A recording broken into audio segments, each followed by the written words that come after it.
రంగరాజన్ పైన దాడి జరిగింది. క్లియర్గా ఆ రఘువీరారెడ్డి ఏ ఆ వ్యక్తి వచ్చి పోయి దాడి చేసే ప్రయత్నం అక్కడ చేసినట్టుగా ఆ ఫోన్ రికార్డింగ్లో మనకు కనిపిస్తూ ఉంది. ఓ కాడ క్లిప్పులు జంప్ అయినాయి. సో అదంతా ప్రస్ఫుటంగా ప్రతి ఒక్కరు కూడా గమనించినాం. సో ఇప్పుడు ముఖ్యమంత్రి గారి గురించి మాట్లాడుకుందాం.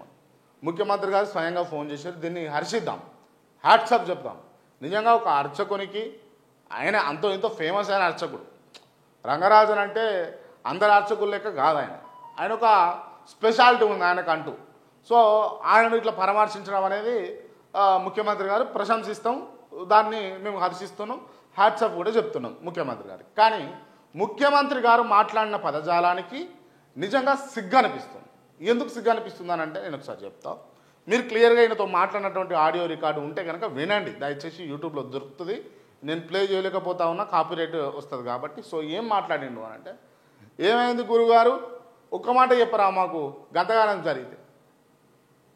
ఇదేనండి ఆయన అన్నది. ముఖ్యమంత్రి గారు ఏమన్నారంటే, ఏమైంది గురువుగారు ఒక్క మాట చెప్పరా గంతగానం జరిగితే అని అన్నాడు. సో నేను అంటున్నా, జనరల్గా ఈ పదజాలం ఎప్పుడు యూజ్ చేస్తామంటే, ఓ కొడుకుకు ఓ ఇద్దరు స్నేహితులు ఉన్నారు, లేకపోతే చుట్టాలు ఉన్నారు. ఓ చుట్టాలలో ఒకరికి అనారోగ్యం చేసింది, ఆరోగ్యం చేయడింది, లేకపోతే హాస్పిటల్లో పడ్డప్పుడు ఇంకొక ఆయన ఫోన్ చేసి అడిగే మాట ఇది, ఏమైంది గింతగానం అయింది ఒక మాట చెప్పవా అని. ఇంతే కదా. కానీ మీరు ముఖ్యమంత్రిగా ఉన్నారు, మీ హోదా ఏంది, మీ హుందాతనం ఏంది, ఎట్లా చెప్తారండి? రాష్ట్రంలో లా అండ్ ఆర్డర్ చక్కగా లేదన్న దానికి నిదర్శనం అది. ఎవరు చెప్పాలి? కొట్టుకున్న వాళ్ళు, దెబ్బలు తిన్న వాళ్ళు అంతా వచ్చి ముఖ్యమంత్రి గారికి ఫోన్ చేసి మాకు ఇట్లా అయిందండి అని చెప్పాలన్నా. అదేనానండి ముఖ్యమంత్రి గారు మీరు, పిసిసి కాదు మీరు, ముఖ్యమంత్రి గారు మీరు. ఏ విధంగా ఉండాలండి? ఎంత ఉందా మాట్లాడండి. మీ పైన దాడి జరిగింది కదండి, ఖచ్చితంగా ఆ దాడి విషయం తెలిసింది. ఆ దాడికి సంబంధించి ఎవరెవరు ఉన్నారో దాంట్లో దుర్మార్గులు, వాళ్ళని ఖచ్చితంగా మేము శిక్షిస్తాం, మీరు నిర్భయంగా ఉండండి అని భరోసా ఇచ్చేటట్టు మాట్లాడాలి. ఏం మాట్లాడతారండి మీరు? ఇంత జరిగింది మీరు ఒక మాట చెప్పరా అంట. చుట్టమా? ఏమవుతాడండి అర్చకుడు మీకు? రంగరాజన్ ఏమవుతాడు? చుట్టమవుతాడా? మీ దూరం చుట్టమా, లేకపోతే దగ్గర చుట్టమా? లేకపోతే మీరు సాధారణమైనటువంటి వ్యక్తి, తెలంగాణలో సాధారణమైనటువంటి క్రాంతి లాగానో, లేకపోతే ఓ కెమెరామ్యాన్ లాగానో, లేకపోతే ఇంకొక జర్నలిస్ట్ లాగానో మీరు సాధారణమైనటువంటి వ్యక్తి కాదు కదా. మీరు ముఖ్యమంత్రి. Law and order సక్కలేదు.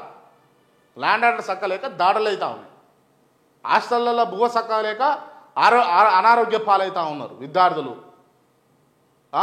తొక్కిసలాటలు అవుతూ ఉన్నాయి. ఇవాళ ఇస్తారు మీరు బెనిఫిట్ షోర్లకు పర్మిషను, మళ్ళీ రేపు లేదంటారు, ఎల్లుండి మళ్ళీ ఇస్తారు. ఇది రాష్ట్రంలో జరుగుతున్నటువంటి నిర్వాహకం. ఇంకా తెలియదానండి, చెప్పరానండి, గివానండి. దయచేసి బంద్ చేసుకోండి.